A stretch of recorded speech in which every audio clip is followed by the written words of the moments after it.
नमस्कार, प्रखर राजपूत को देख रहे हैं आप और इजराइल, फिलिस्तीन, लेबनान सहित पूरी दुनिया के खबरों के साथ आपके सामने हाजिर हुआ हूं।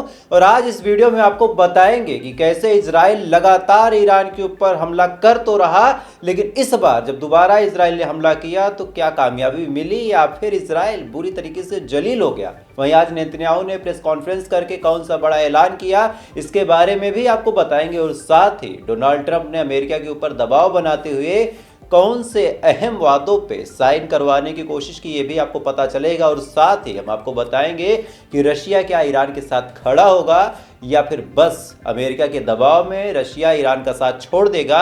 और साथ ही इस वीडियो में आपको पता चलेगा कि क्या ईरान के अंदर अब रेडिएशन फैलने की वजह से हजारों लाखों लोग मारे जाएंगे। तमाम बड़े सवाल एक एक करके आपके सामने वीडियो में रखने की कोशिश करूंगा, इस वजह से वीडियो को लास्ट तक जरूर देखिएगा। खैर, बिना किसी देरी के बढ़ते सबसे पहली खबर की तरफ। और सबसे पहली खबर निकल के सामने आई, कल से शुरू करता हूं। कल इजराइल ने जब एयर स्ट्राइक की, एयर स्ट्राइक में ईरान को काफी नुकसान हुआ। थोड़ा बहुत नहीं, काफी नुकसान हुआ। जो न्यूक्लियर फैसिलिटीज थी वहां हमला किया गया, उसको बुरी तरीके से तबाह किया।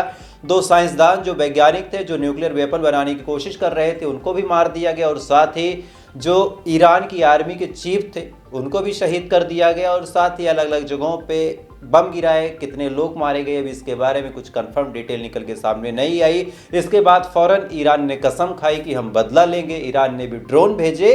हालांकि ये ड्रोन, ये मिसाइल इससे पहले कि इजराइल तक पहुंच पाती, आसपास के लोगों ने गद्दारी की। और गद्दारी करने के बाद चाहे जॉर्डन हो चाहे सऊदी अरब हो, इन तमाम लोगों ने उस ड्रोन को मार गिराया।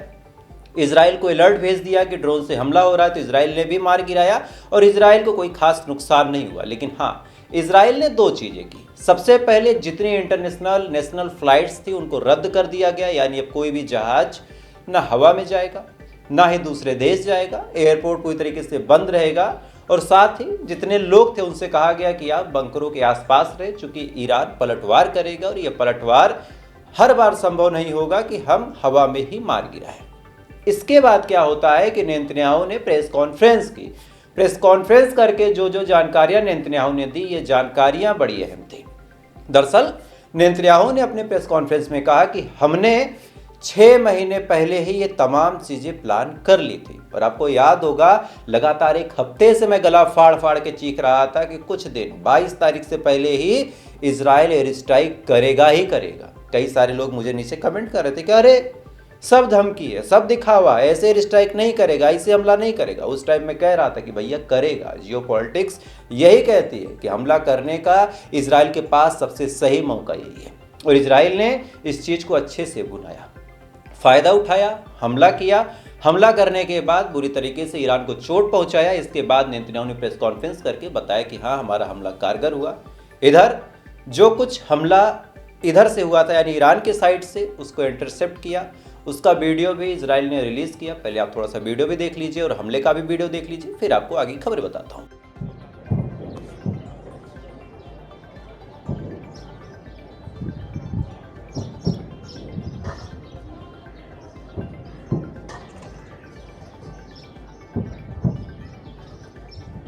अब इस हमले के बाद क्या हुआ कि इजराइल ने चंद घंटे बाद दोबारा फिर से हमला शुरू कर दिया। और एयर स्ट्राइक इस बार नतंज न्यूक्लियर फैसिलिटीज के साथ साथ अलग अलग सिविलियन इलाकों में भी थी।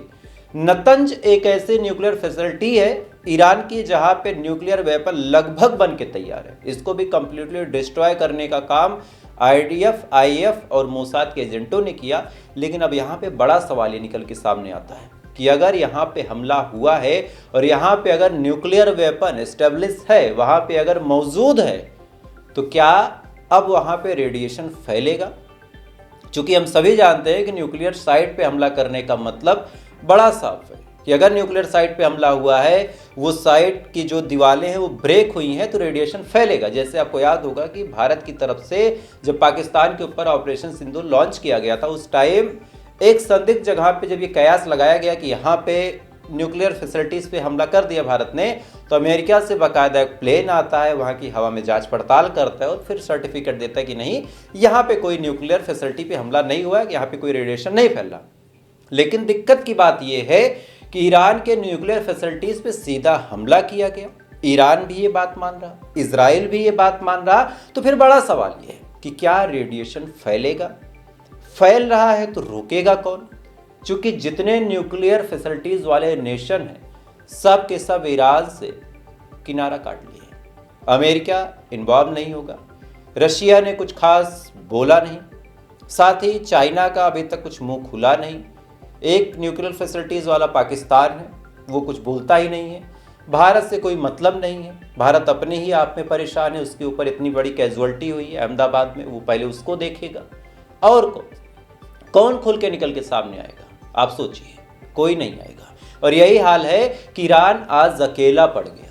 हालांकि आज जब अटैक किया, फिर से दोबारा सेकंड फेज का अटैक किया इजराइल ने, तो बाकायदा इस बार ईरान के डिफेंस सिस्टम ने इंटरसेप्ट किया और उसके विजुअल्स भी निकल के सामने आए। प्रयास करूंगा कि पहले आप वीडियो देख लें। ओह ओह,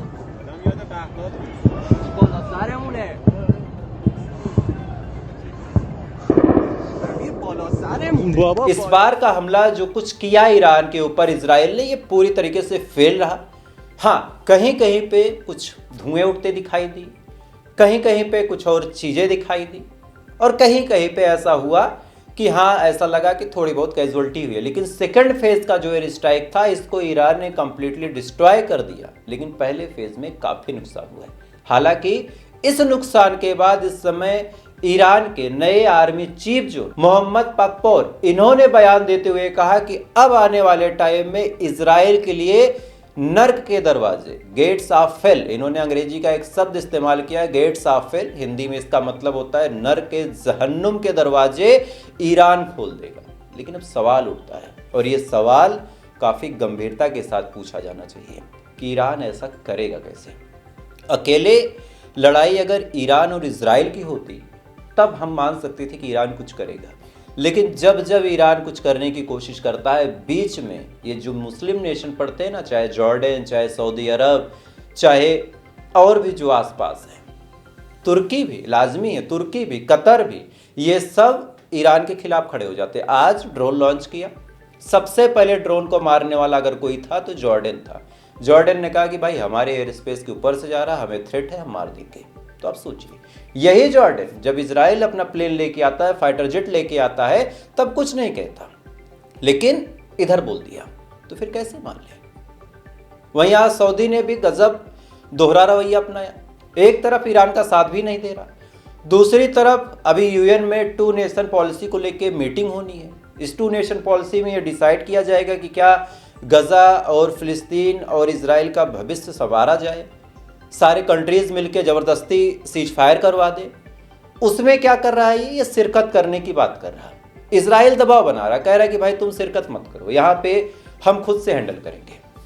तो सऊदी भी ना इस साइड ना उस साइड मौका परस्ती कर रहा। अच्छा, इधर एक और अपडेट निकल के सामने आई। ये अपडेट बड़ी चौंकाने वाली है। ईरान अभी चंद मिनट पहले, जब मैं वीडियो रिकॉर्ड कर रहा हूँ, चंद मिनट पहले रशिया के जो पुतिन साहब है उनसे फोन पे बातचीत कर रहा, उनसे फोन पे डिस्कस कर रहा कि क्या होगा क्या नहीं होगा। अब इस बातचीत का क्या कंक्लूजन निकलेगा, ये भी सोचने वाली बात है, क्योंकि अमेरिका का ऐसा दबाव है कि रशिया भी ईरान के साथ खुल के नहीं आ सकता, और कारण भी है, और कारण बहुत बड़ा है। आप लॉजिकल देखिए, अभी यूक्रेन के साथ लड़ाई चल रही, इस यूक्रेन के साथ लड़ाई में ईरान ने भी कुछ खास मदद नहीं की थी। आप कुछ भी एग्जाम्पल नहीं बता सकते मुझे कि ईरान ने कोई ठोस मदद किया हो यूक्रेन के ऊपर। तो रशिया भी देख रहा कि भाई मैं जंग के हालात में हूँ, ईरान की मदद करने से मुझे क्या फ़ायदा होगा, फ़ायदा होगा भी या नहीं होगा, चूँकि मदद तो आज के टाइम में आदमी उसी की करता है जिससे फ़ायदा हो। तो यहाँ एक मामला ये फंस जाता है।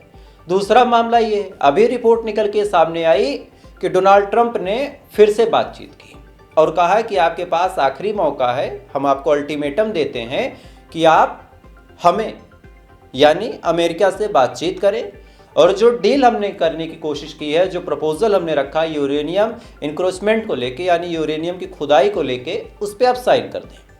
अब इस पे एक तरह से आप सोचिए, इजराइल हमला करके दबाव बना रहा, रशिया साथ ना देके भी दबाव बना रहा, कोई मुस्लिम देश ऐसा नहीं है जो साथ में खड़ा हो जाए, और सबसे बड़ी बात, अमेरिका भी पूरे सपोर्ट में उतर गया कि ईरान को न्यूक्लियर फैसिलिटी वाला नेशन नहीं बनने देना है, और बनने भी देना है तो यूक्रेन के साथ, जैसे यूक्रेन के साथ जो सलूक किया कि भाई सारे खनिज हमें दे दो, धरती में जो कुछ मौजूद है हमें दे दो, यही चीज़ अमेरिका इस समय ईरान के साथ चाहता है कि अगर आपको न्यूक्लियर फैसिलिटी वाला नेशन बनना है तो पहले हमको दे दो, यूरेनियम हमें दे दो, और ये बात ईरान नहीं करेगा। तो इस समय ईरान की हालत, सच्चाई ये है कि बड़ी नाजुक है। ईरान अकेला खड़ा है, उसके साथ कोई नहीं खड़ा है। आप देखिए, अगर चाहते तो यमन के हूतीज भी साथ में कोई जॉइंट ऑपरेशन कंडक्ट कर सकते थे, लेकिन हूतीज ने भी अभी तक कोई खास ऐलान नहीं किया। तुर्की ने भी कुछ नहीं कहा, पाकिस्तान ने भी कुछ नहीं कहा। तो फिर क्या होगा? बस वीडियो बनाने से चीज़ें होंगी? नहीं। जो सच्चाई है, इस सच्चाई को आपको एक्सेप्ट करना पड़ेगा। नहीं करेंगे आप अंधेरे में रहेंगे। और यही सच्चाई है कि आज ईरान अलहदा हो गया। खैर, तो आज की ये बड़ी अपडेट थी। जैसा कुछ और होगा मैं आपको ज़रूर इत्तला करूंगा। वीडियो पे अगर आप नए हैं तो सब्सक्राइब बटन दबा लें, क्योंकि मिडिल ईस्ट की ज़्यादातर खबरें आपको निष्पक्ष तरीके से यहाँ देखने को मिलेंगी। थोड़ी देर बाद फिर मिलते हैं इजराइल, फिलिस्तीन, लेबनान समेत पूरी दुनिया की खबरों के साथ। तब तक आप अच्छे रहिए, खुश रहिए, ऊपर वाला आपकी हिफाजत करें।